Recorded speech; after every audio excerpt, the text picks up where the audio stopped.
السلام عليكم ورحمة الله وبركاته، أهلا وسهلا بكم. في الفيديو ده هنشوف مع بعض محطة مترو بولاق الدكرور ضمن الخمس محطات الجديدة المفروض هتشتغل السنة دي إن شاء الله في الخط الثالث للمترو. والمرحلة دي أو الخمس محطات دول هيكونوا آخر مرحلة في الخط الثالث للمترو، وبكده يبقى الخط الثالث للمترو بيصل من محطة عدلي منصور وبيربط مع القطار الكهربائي الخفيف ولحد بيمتد لحد محطة جامعة القاهرة، ودي هتكون آخر محطة أو المحطة اللي بعد بولاق الدكرور في اتجاه منطقة الجيزة أو مناطق الهرم. المحطة دي بتقع تحديدا عند كوبري الخشب اللي في بولاق الدكرور وكوبري هوم فيرست اللي تم إزالته مؤخرا بسبب أعمال المترو. والبشرة الجديدة إن المحطة خلاص قربت تشتغل، وفاضل تقريبا من 3 ل4 شهور علشان يبدأ تشغيل المترو أو المترو يستقبل الجمهور. المحطة طبعا محطة سطحية وفيها كل الخدمات اللي موجودة في محطات الخط الثالث، اللي زي محطة امبابة اللي افتتحت بداية الشهر يناير الماضي، وفيها سلالم كهرباء لخدمة الركاب، فيها مصاعد، فيها معمول لها 2 سلم بيربطوا او بيعدوا. انتوا عارفين طبعا محطة بولاق الدكرور او منطقة بولاق الدكرور بيفصلها عن منطقة المهندسين والدقي شريط السكة الحديد اللي هو خط ال القاهرة أسوان، بيعدي على يمنا كده واحنا واقفين، هو موجود على يمنا. واللي على شمالنا محور الفريق كمال عامر اللي بيمر برضه من بولاق. فالموضوع ده كان موجود. كوبري الخشب بيعتبر كوبري مشاه اللي بينقل الناس من عند شارع التحرير او نهاية شارع التحرير للناحية التانية في بولاق الدكرور. وكان في كوبري هام فيرست ده كان موجود برضو بيربط من شارع السودان لبولاق الدكرور. الكوبري اتشال ويتعمل قدام او هيبعد كم مسافة كده، كم متر، وبعد كده هم جاري الأعمال تنفيذ إعادة إنشاء كوبري هوم فيرست.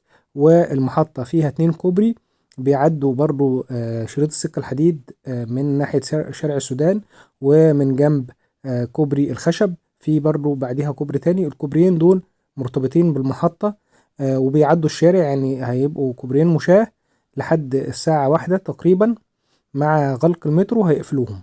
وفي الفترة الصباحية بقى هيبقوا يستخدموا الناس اللي عايز يعدي الطريق هيعدي من الكوبرين دول، هيكونوا أسهل له لأنهم هيكونوا فيهم زي ما انتم شايفين كده سلالم كهربائية، فبالتالي هيكونوا أسهل بكتير في التعدية من كوبري الخشب وكوبري هامفرست.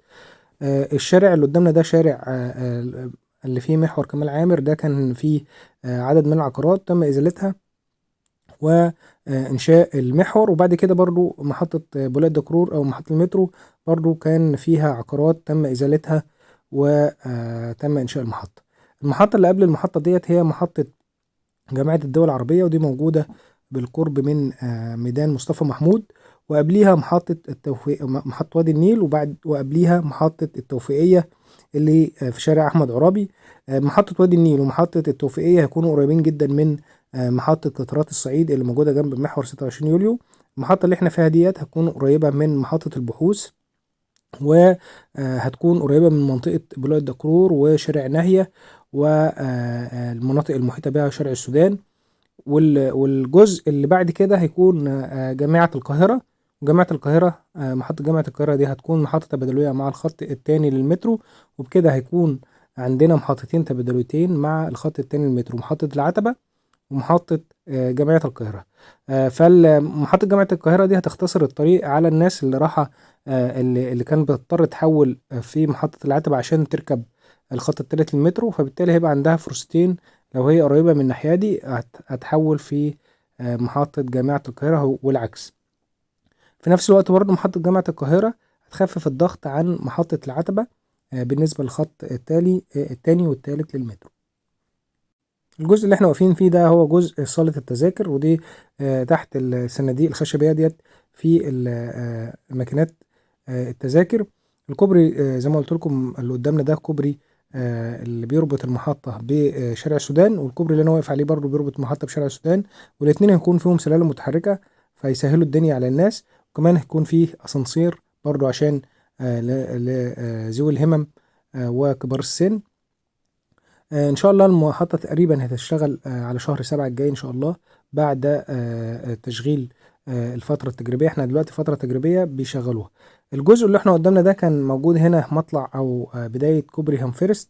وحاليا المناطق العمارات اللي قدامنا دي عمارات عشش السودان اللي اتحولت وبقت عمارات حضرية زي ما انتم شايفينها كده، والشارع ده كله اترصف كده. المدخل اللي بيودينا على كوبري اللي بيودينا للمحطة مباشرة.